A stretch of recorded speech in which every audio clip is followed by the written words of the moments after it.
Hello there. I've recently received a request to do a video on how to play the high register on the tuba. I apologize for any apparent informality here. I'm actually just about to head off to bed, but before I do, I figure I'll just make this video real quick. So, I've assembled a few tips which I would like to give in pertinence to the high range playing.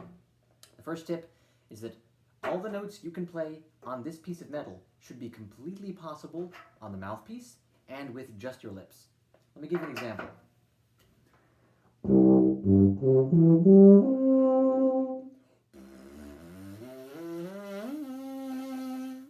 Totally doable.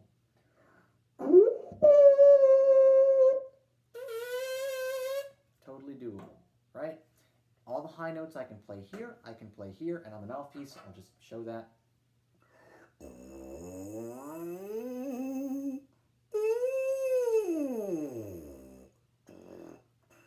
Oh, almost a pedal C. There we go. So yeah, that's that tip. The next tip is more of a dispelling of a mystery or a myth. Most people think they've got to build up lots of musculature around their lips to play high, which to an extent is true, but I can tell you, once you've gotten the technique down and you know how theoretically to play high and you know what it feels like, once you can ride the bike, once you're up on two wheels, the musculature around the lips is not really helpful. It only helps insofar as extreme endurance is concerned. You can still play through your whole range without this musculature being very developed. What is important are your abdominal, your core muscles, because you need to be able to push out the air at significant pressure and speed. And moreover, when you're playing high, it's very difficult to get at that small part of your embouchure to vibrate at that high speed. There's quite a lot of resistance in doing so, and the higher you go, the more the resistance will change, and the less accurate your technique is, the more unpredictable and variable that resistance will become. Thus, the only real way to combat that in an effective manner is to have consistent strength in your core, such that no matter the resistance you encounter, you can still push out the air at the desired and required speed and pressure. That's the main idea. And so the higher you go, the more the resistance will increase. Now, it is true that when you get really good, the resistance that you feel should start to lower. It should start to be easier for you to get out high notes. And this is the case. If you look at very good soloists, you can tell that even with the smallest bit of effort, they can put out just a whisper of a high note, like Øystein Badsvik or Sergio Carolino. They're really masterful at this, but that's not the way you start out. You start out with no knowledge of how that works and how that feels, and thus, in order to get the experience of playing high, you need to develop a habitual tendency to engage your core and put forth the effort. Otherwise, you're never going to get those high notes, and you'll never know what it feels like. And let me tell you, in my experience, it is an effort to play high. Engaging the core when I play high is enough of an exertion that I feel it, and I can tell you it's pointedly not effortless. Now, that's settled. There's one more tip, which I suppose is more of an explanation. Some people often ask me, what are you doing with your embouchure? They'll say, oh my god, you can play so high, it must be your embouchure. I don't honestly think it totally is. It came from that originally, but once I had basic embouchure in place, I was able to understand how the air and the posture and the just general practice and delicacy and accuracy of technique affect the high range more than the actual embouchure mechanics. But I'll show you what I'm doing real quick if you're interested. I presume you are, because some people ask for this, right? So basically, the rule that I followed when I tried to develop this technique was that the embouchure should be 2/3 upper lip, 1/3 bottom lip, and the lips should move in such a way that that proportion always stays true, no matter at what point in the range one is playing. So let me give you an example. If I play on the horn, now watch my lips and you'll notice they move rather evenly.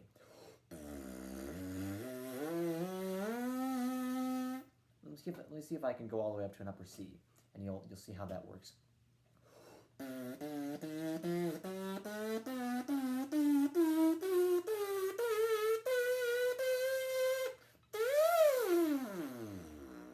Right? So I don't know if you can see that. Maybe it's a little dark in this room and the lighting's not so great, but generally you can probably notice my lips aren't moving in any crazy way. In fact, the motions are quite small and difficult to notice because they are so uniform and so smooth and fluid. And that's another salient point to make here. The embouchure motion should be smooth and fluid, and you shouldn't really notice it.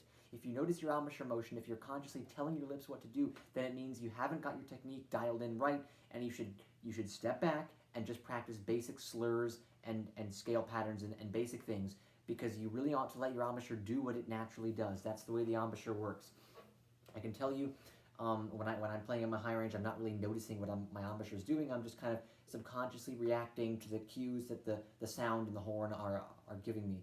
And a good exercise to develop that unconscious second nature fluidity is as follows.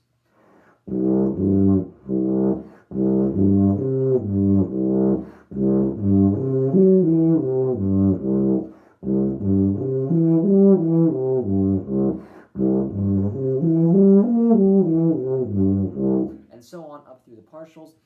Optimally, you should be able to get to the upper G. I think usually I can get to the upper C. Let's see if I can do that. I haven't warmed up today.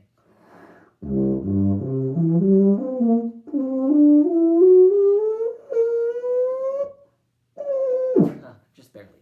You get the idea, though. That's a good exercise to develop fluidity throughout the range. If you want to develop just your high range, I kind of would advise against this, because I think your high range should optimally be developed in concert with your low range. Otherwise, the two will seem separate and you will feel a divide in your playing. But if you do really want to individually develop your high range, employ the following exercise.